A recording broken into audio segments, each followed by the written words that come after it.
ସାଙ୍ଗମାନେ ଆଜି ଆମେ ଶୁଣିବା ଗୋଟେ ସୁନ୍ଦର ଗପ ଅଜାଙ୍କ ହଟହଟା। ଜ୍ୟେଷ୍ଠ ମାସ, ଖରାବେଳ, ଭାରି ଗରମ ପଡ଼ିଥାଏ। ଅଜା ଘରେ ଶୋଇପାରିଲେ ନାହିଁ। ତାଙ୍କ ବଙ୍କୁଳି ବାଡ଼ିଟି ଧରି ନଈ ନଈ ଆମ୍ବ ତୋଟାକୁ ଗଲେ। ଚାଞ୍ଚଟିଏ ସାଙ୍ଗରେ ନେଇଥାନ୍ତି।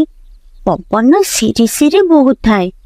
ଅଜା ଚାଞ୍ଚ ପକାଇ ଗଛ ମୂଳରେ ବସିଲେ। ପାଖରେ ବାଡ଼ି ଖଣ୍ଡିକ ରଖିଲେ।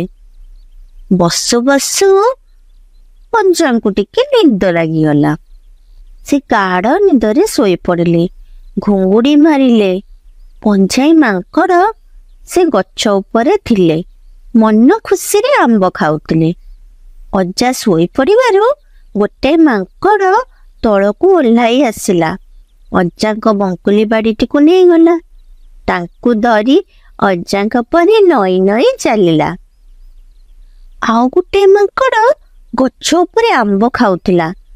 ସେ ଟାକୁଆଟାକୁ ଅଜାଙ୍କ ଉପରକୁ ପକାଇଦେଲା। ଅଜାଙ୍କ ତନ୍ତଲ ପେଟ ଉପରେ ତାହା ପଡ଼ି ଜଙ୍ଘ ଆଡ଼କୁ ଗଡ଼ିଗଲା। ଚାଉଁ କରି ତାଙ୍କ ନିଦ ଭାଙ୍ଗିଗଲା।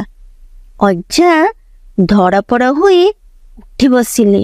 ଦେଖିଲେ ତାଙ୍କ ପାଖରେ ବାଡ଼ି ନାହିଁ। ଖଣ୍ଡେ ଦୂରରେ ମାଙ୍କଡ଼ଟେ ବାଡ଼ି ଧରି ନଈ ନଈ ଚାଲୁଛି। ସେ ବଡ଼ ପାଟିରେ ଡାକ ପକାଇଲେ। ଆମେ ଘରୁ ଦୌଡ଼ିଗଲୁ। ଆମକୁ ଦେଖି ମାଙ୍କଡ଼ ଆଖି ପିଛୁ ଲାଗେ ପଳାଇଗଲେ। ଅଜାଙ୍କର ଆଉ ତୋଟାରେ ଶୋଇବା ହେଲା ନାହିଁ। ସେ ପୁଣି ଘରକୁ ଫେରି ଆସିଲେ।